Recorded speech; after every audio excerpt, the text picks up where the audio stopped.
We could rise. I'm going to call this meeting of June the 6th, the Kent County Commissioners meeting to order. We'll all rise for the Pledge of Allegiance.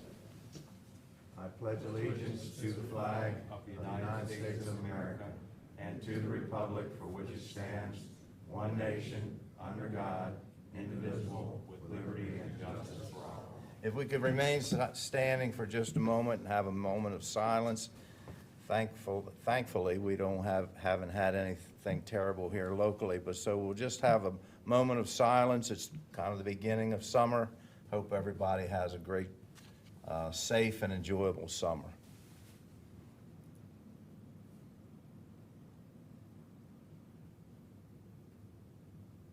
Thank you very much.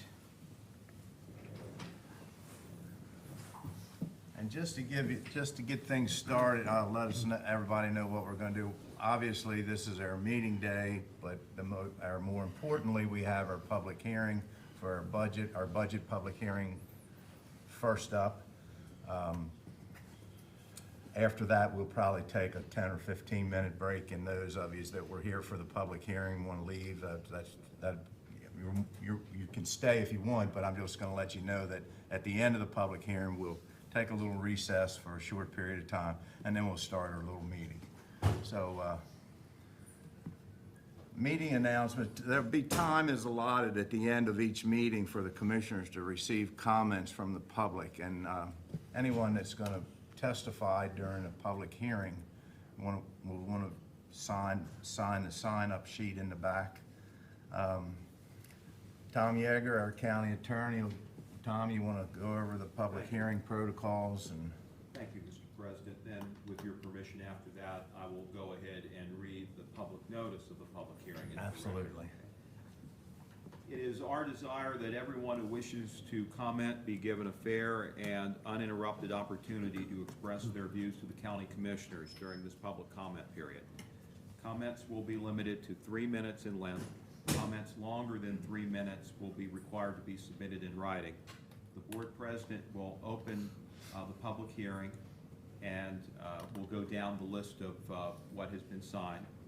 And we're asking everybody to stick to the issue at hand, and please state your name and address.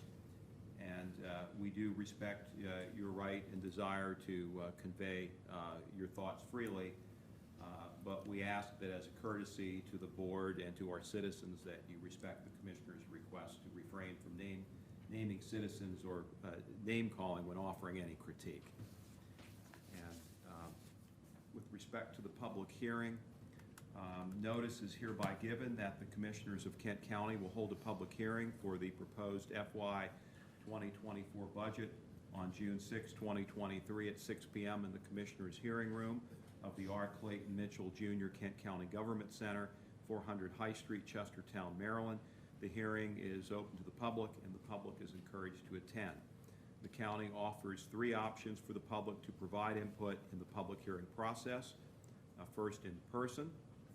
Second, by email to kentcounty@kentgov.org. And third, by U.S. mail to 400 High Street, Chestertown, Maryland, 21620. Please contact the County Commissioner's Office at 410-778-4600 and press 4 if you need further instructions on how to participate in the public hearing process. And this was by order of the County Commissioners of Kent County, Maryland, from Saundra M. Blackiston Clerk, and this was published in the Kent County News on May 18th, 2023. And Mr. President, as typical in our protocols for the public hearing, we would have our finance officer present first, and then at your discretion you would take comments from the public. absolutely. Okay. So you want to open the public hearing. I'll make a motion to open the public hearing. Second. Got a motion and a second to open the public hearing. All in favor say aye. Aye. All opposed? The ayes have it. We are now in our public hearing. Before Ms. Pat Merritt gets started, and she is our head finance person, and she's a very important lady this time of the year for sure. I just want to say that this is my 25th budget that I've set through. And without question, this was one of the most troubling budgets we've set through. And we had somewhere short of $1.5 million, $1.4 million in new money this year going into the budget. When we got done all of our mandates of things that we had to do, had to spend, had to pay, we had about $100,000 to take care of the rest of the county. So very few people will be happy with their decisions this year. But as Ms. Merritt will show, as we go through it, I think we've done the very best we can with very little. So bear with us. Pat, you can take over. Okay, all right, well, I'd like to thank everybody for coming out tonight. I'm going to be walking through a PowerPoint of the FY '24 budget highlights, and commissioners, if you want to jump in with any comments as we walk through, please feel free. Okay, so, with that said, before we jump right into the nuts and bolts of the budget, I'd like to talk a little bit about the challenge of balancing the budget this year, and Commissioner Fithian just alluded to this. At the beginning of the budget process, we had revenue growth of about 2.7%, which equates to about $1.5 million in new dollars.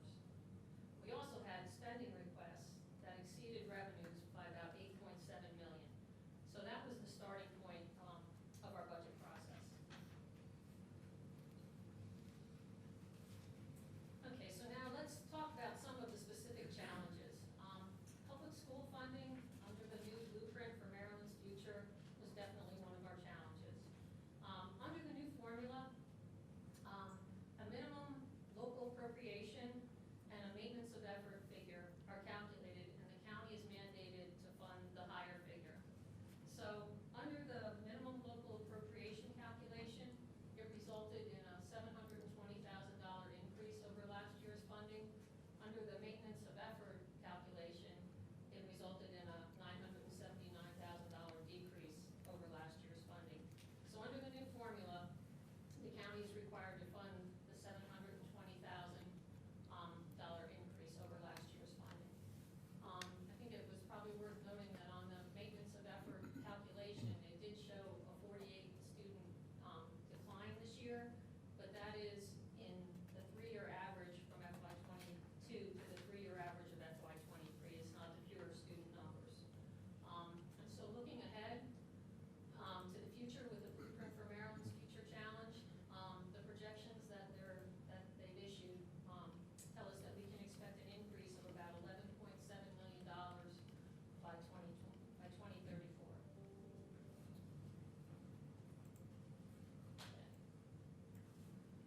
So another budget challenge is the increase in all of our mandated funding.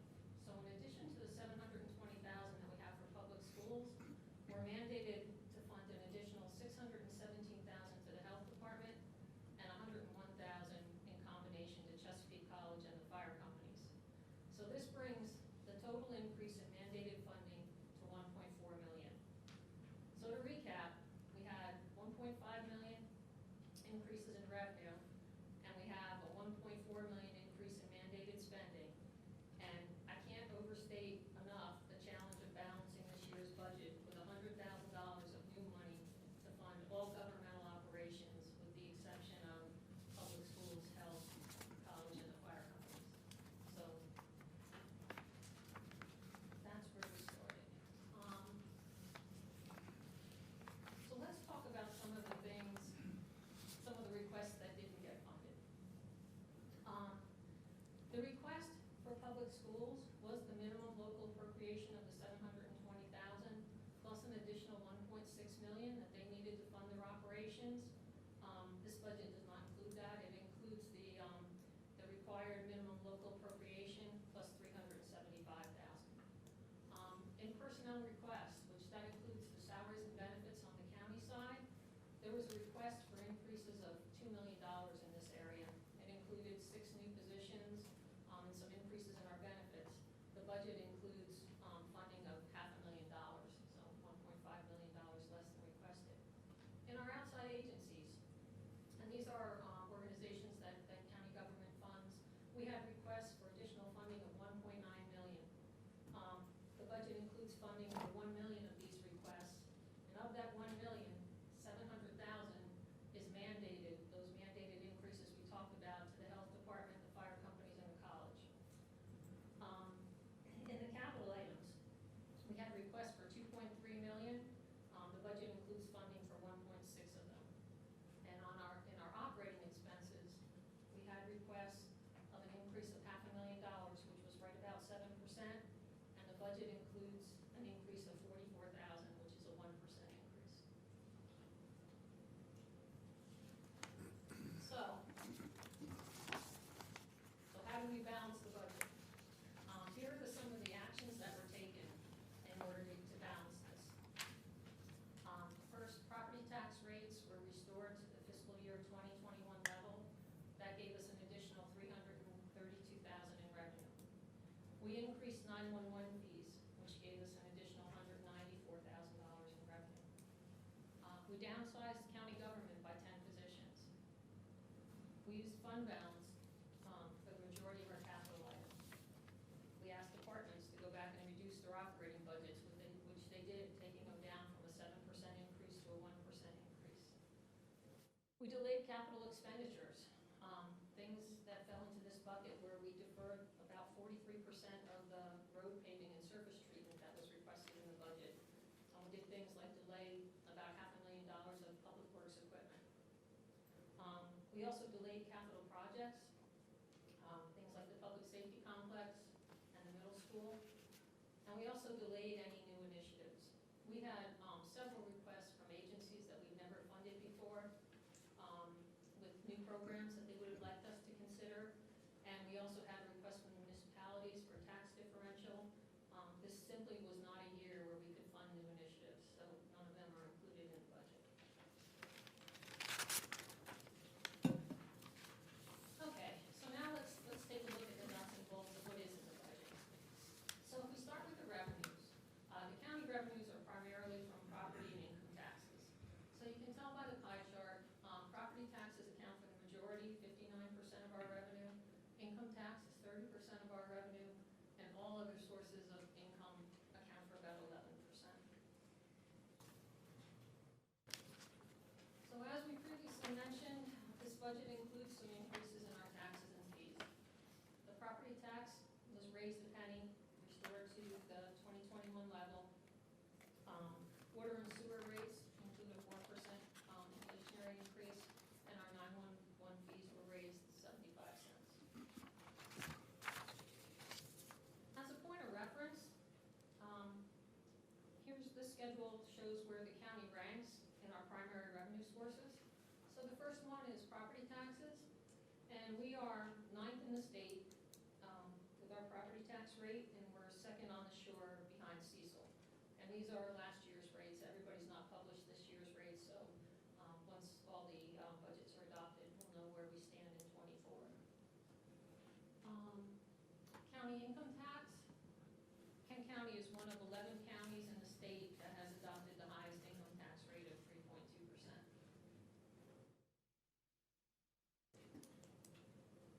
Okay, so now let's look at the change in revenues between FY23 and FY24. So after the tax increases and the fee increases, our total increase in revenue is just a little over $2 million. Our property taxes are going up a little under 1.4, income taxes going up a modest 260,000, and all other sources of revenue are going up just under 400,000. And we'll take a look at each one of those. Excuse me. So first, let's look at property tax. We had a modest assessed value increase of 3.2%. That accounts for the largest portion of the increase in the property tax, and the rate increase accounts for $332,000. Excuse me. Our second largest revenue increase was in intergovernmental revenue. We saw increases in funding from the health department, additional funding from the state for the blueprint, and increases in highway user revenue.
expenditures, I'm sorry, or tickled. We break them into recurring and non-recurring categories. The recurring expenditures are funded by our recurring revenue streams of property taxes and income taxes. The non-recurring are funded primarily through the fund balance dollars.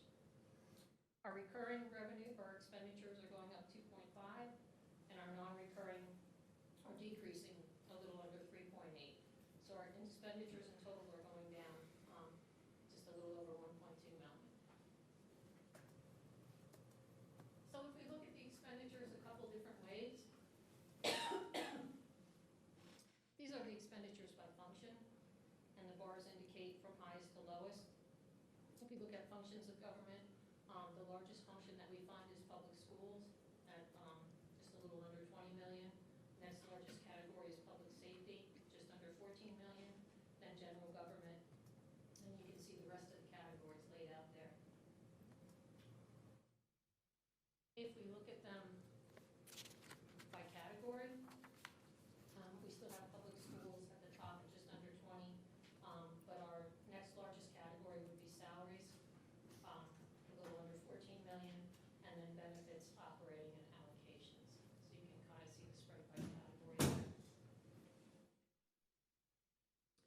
This last slide shows the changes by category. So this slide really represents where our dollars, our new dollars are going this year in the budget. So,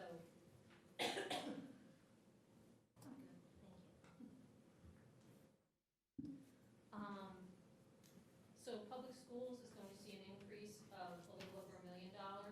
Allocations, I guess they're going to see an increase of right around 963,000. Salaries are going up 352,000. Debt 88,000. Benefits 72. Operating, and we have a decrease in our transfers. So we're going to talk a little bit about each one of those changes. Okay, so starting off with public schools. We're going to, excuse me, $1 million increase includes the increase in the minimum local effort of the $720,000. It includes $250,000 of the additional state funding that we received that we're passing on to the schools. And it includes $125,000 for the implementation coordinator. I think we've since found out that the implementation coordinator is going to be paid from the state, so I'm not sure if we'll be making a change to that number. And the debt service to the public schools shows a slight reduction of $5,000, and that's just in the difference in the principal, interest, and debt payments. Maybe you're going to maybe touch on this a little bit later on in your presentation. But regarding the $125,000 for the implementation coordinator, it's my understanding that there's a need for some additional funding to fund the after-school late bus for the, for the public schools. And I would like to see us maybe think about using $70,000 of that 125 to fund that late bus effort. And I don't, do you need a motion for that, or? So I think, Wouldn't that be our first amendment to the That budget budget after we approve it or not? yeah, I was gonna say, we Budget. have until next Tuesday Okay. to come up with the adopted budget, so if you wish to make a change between now and then, we could, you could have discussion later in today's meeting, or you could discuss it in next week's meeting, and we could incorporate any changes Okay. into the Yeah. adopted budget. And then we'll just make an If amendment. it's discussed tonight, it can be adopted as part of the budget next week. I think do you have a problem with that? No, sir. And I don't either. So, it's a consensus that that's what'll take place, but I think we'll just wait and make that our first budget amendment at a later date, but soon, by You could do probably. it today and it'll be included in the budget, if you'd like. We do it now, or you wanna do I it would after, wait. we do it after the I meeting? would wait until the public hearing comes to a conclusion. Very good. Right. Then we'll do it that way. Thank you. Because you're gonna vote on the budget next week. Next week. Correct, so you can Yes, revise the okay. budget before you finalize it, because you haven't finalized it yet. Very good. Okay. All right, so the allocations. As we mentioned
vehicles, which there's 5 new vehicles, 4 of them are in public safety, and 1 is in parks and recreation. Okay, so to finish up, just want to talk about a couple of the long-range challenges that we're facing. Capital projects. We have, on the county side, we have 3 major projects in our 5-year plan. Middle school renovations, public safety infrastructure, and courthouse renovations. All those projects right now are roughly estimated at about $79 million. So that's definitely something that the county has on its plate to tackle in hopefully near, not too distant future, or to start tackling. Another challenge that we have are the state mandates. We've already talked quite a bit about the public school funding and the blueprint. And again, there's that 11.7 million that we expect to see an increase in that appropriation before 2034. And the last thing up on there is the Time to Care Act. So this is a new legislation that as of January 2026, employees will be able to apply for 12 weeks of job-protected paid leave for caring for a newborn or foster child or a serious health condition for you or a family member. So employers with over 15 employees are going to be required to contribute 50% of the total premium cost. So the employer and the employee contributions are going to begin on October 1st, 2024. So we look forward to incorporating that into our fiscal year 25 budget. So, and with that, I guess that concludes my overview of the FY24 budget. And I'll pass it back over to Commissioner Fithian. Thank you, and we're really pretty glad that that's behind us now so far. That was, we've actually spent a lot of time on this year, and you can see that it's not something that we're going to be able to continue to operate like this without trying to grow our economy in some kind of way, and but we can't continue to go down the road like this every year after year. We did it this year, and we'll make it, but things got to get a little easier. Hopefully they will. Anyhow, let's have the list, and we'll have our speakers up for those that want to speak about the budget.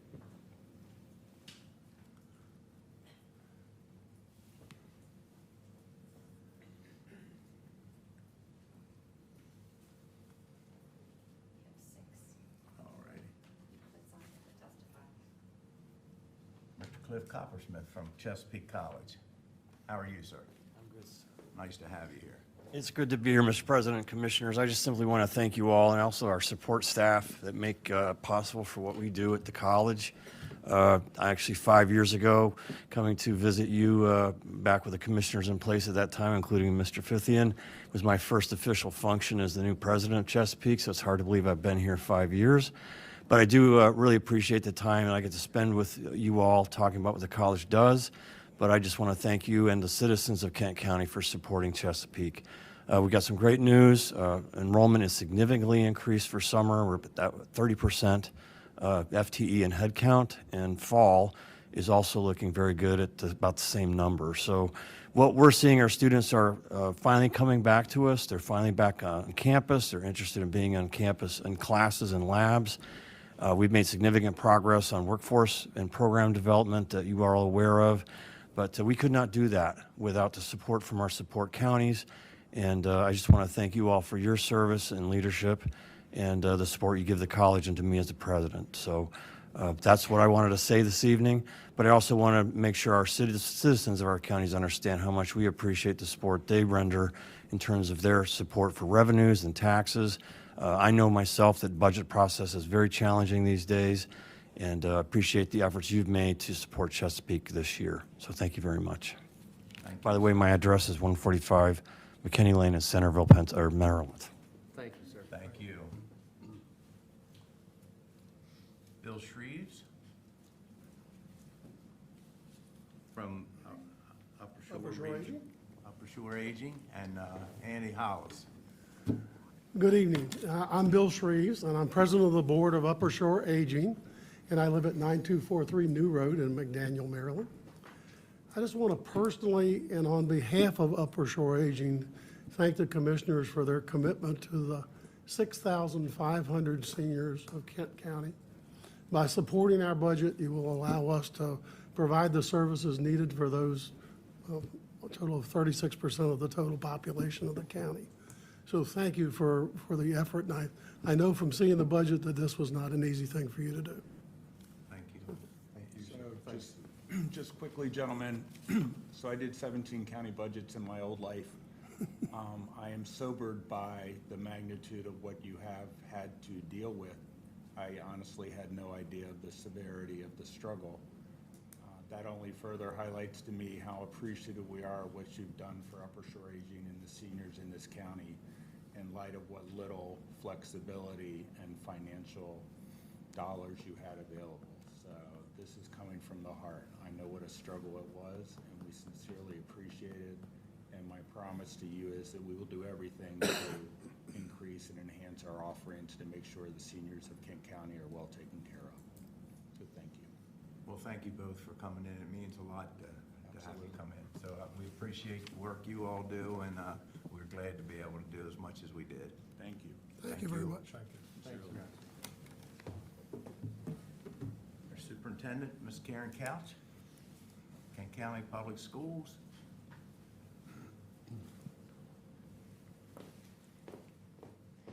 Good evening, President Fithian, Commissioners, Ms. Heller. My name is Karen Couch. I'm the superintendent for the Kent County Public Schools, 5608 Boundary Avenue, Rock Hall, Maryland. I wanted to first appreciate the challenges you had. We had similar challenges. We had an unprecedented $3.8 million shortfall in our budget, which was incredibly difficult for us to manage as well. We took $2.1 million cuts in our budget, added $800,000 of our fund balance, and essentially funded 50% of our salaries for our students, for our staff out of fund balance, which is non-recurring revenue. I want to thank you very much for prioritizing public schools and understanding the value of putting into education. I know how difficult it was, and I just want to thank you so much for sharing our pain, if you will, and being partners with us in trying to secure more state funding. My commitment to you has been all along that I would partner with you and work together so that we could try to ease the burden on the county, and I still am offering that commitment as we move forward. I want to thank you sincerely for keeping the SRO in the budget and assisting us with protection and providing student safety for our students. And I would just still advocate for keeping the 125 in there, but I was perfectly honest with you. I want you always to be able to trust what I tell you is fact and what I share with you. And when I found out the 125 was not your responsibility, I picked up the phone right away and made the phone calls. And I just wanted you to know that when I say, what I say means something. And so I would just end by thanking you and asking you to consider keeping the 125 in the budget. I understand you have to make serious cuts, and but I am appreciative of whatever you can do to help our students and help our staff. So thank you. Thank you, Dr. Katz, and I would add, we spent a lot of time together. You were at a lot of our budget meetings, and having you here, I think, made things work a little better, and we knew where one another was coming from and what the needs were. So thank you for spending the time that you spent with us. Thank you. I appreciate it. And the open and honest communication, I think, is what it's all about, so. It has to be. Very, very beneficial for our public schools, our kids, and it made us feel a lot better about it, too. Yeah. So, So I appreciate it. Thank you. Before you go, this is not a budgetary thing. Last Friday, I got the pleasure to go to graduation while the other two commissioners were trying to pat down the governor. But I just want to tell you how awesome that was. And those kids knocked it out of the park. I mean, it was really, really awesome. So just relay that to the powers that be, please. They did a great job. And I appreciate the commissioners making it a priority to at least send you as the representative. It meant a lot to us as well, so thank you for that. Thank you. Okay. Thank you. Dan DeVillio? Also from the Kent County Public Schools. Dan DeVillio, 303 North Kent Street, Chestertown. My first time testifying here. So most folks in the room likely recognize me as my former role as the editor of our local newspaper.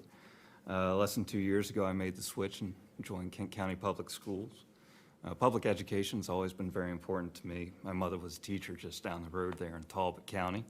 And I spent most of my 15 years as a reporter covering education here on the shore, just over the line in Delaware. When one of the Kent County News reporters decided to run for Board of Education, I took over her responsibilities as being the education reporter here. I got to know our school system and those who have dedicated their lives to educating our children. And now my own children are in our school system, just up the block at Garnett Elementary School, and we couldn't be happier with this teacher, with everybody in the building. So, I believe funding our schools to be a top priority for our community and really any community. And so I'm here tonight to show my appreciation for the additional funding you allocated to Kent County Public Schools this year. I've sat in and listened to your budget session throughout the spring, and I recognize and understand the challenges you guys faced in prioritizing how our tax dollars are spent. And having covered county government here in Caroline and Talbot counties, I know the added burden that increased state funding requirements can place on local jurisdictions, especially here on the shore. Know that Kent County Public Schools is a good steward of the funding we receive, whether the money is used directly in the classroom or on the broader infrastructure that keeps the school system running. We focus all our resources on giving the children of Kent County the best education possible. So thank you for your support of our students and our teachers and everybody that keeps Kent County Public Schools growing our community of leaders. Thank you. Thank you. Thank you, appreciate that. Ms. Muriel Cole, Upper Shore Aging.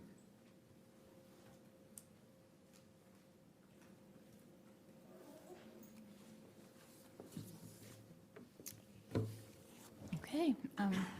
My name is Muriel Cole. I'm co-chair of the Kent County Commission on Aging.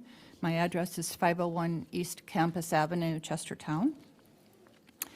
And I want to second the comments by Bill Shreve and Andy Hollis in support of the budget for FY24 for Upper Shore Aging. This decision reflects your recognition of the importance of the work that Upper Shore Aging does, and reflects a need and an agreement to alleviate a long-term deficit at Upper Shore Aging. You know, the local Chamber of Commerce advertises, experience the lure of retiring in Kent County. And seniors are, are here in large numbers. We have a great demand for senior services, which is increasing as we're all getting older. Seniors bring retiree income to the county. We volunteer in large numbers. We have a wealth of experience that helps the community as we set examples for the younger generation. But with everything, there's a price to pay. Without adequate investment, the quality of life for seniors is diminishing.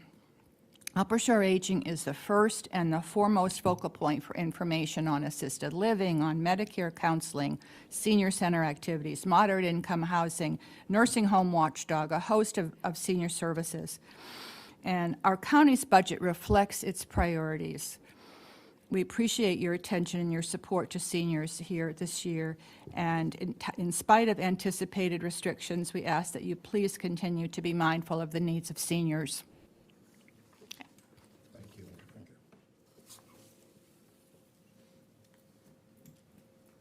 Is there anyone else in the audience that may have failed, that wanted to speak, that may have? Yes, sir.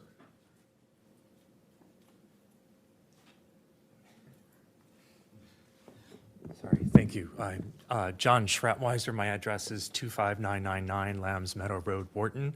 I'm the director of the Kent Cultural Alliance.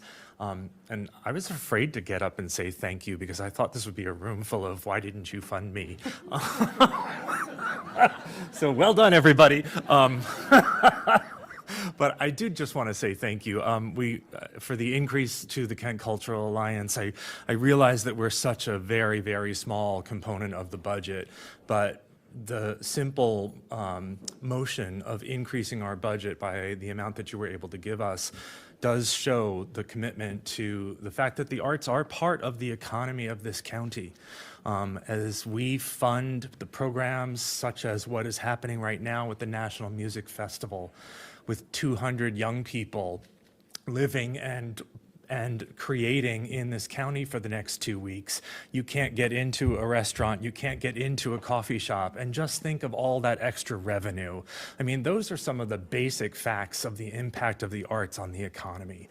So, you know, with your continued support, we can continue to help grow that economy that needs to be grown to help fund other portions of the budget. We won't make a big, you know, a huge dent in that number, but we hope that by having a really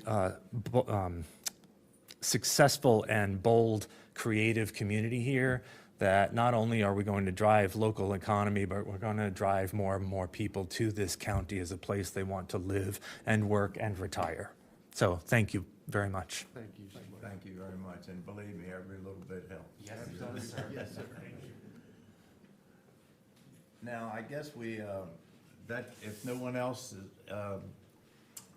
signed up to speak or would like, or has an urge to speak, I guess we will still receive written comments until Friday, close of business on Friday. And then we will actually vote on the budget next week. There was one other name on this list, but I think it wasn't about the budget. I've set it aside, so it'll be when we get into our next meeting. So I guess with that, I can ask for a motion to adjourn the hearing. I'll make a motion that we adjourn the hearing for the FY '24 proposed county budget. Second. I got a motion and a second. All in favor, say aye. Aye. All opposed? The ayes have it. This public hearing is complete. Thank you. And we're going to take about a 10-minute recess. Give those that want to leave time to leave if you want, and those that want to stay or participate in our next meeting is certainly free to do so.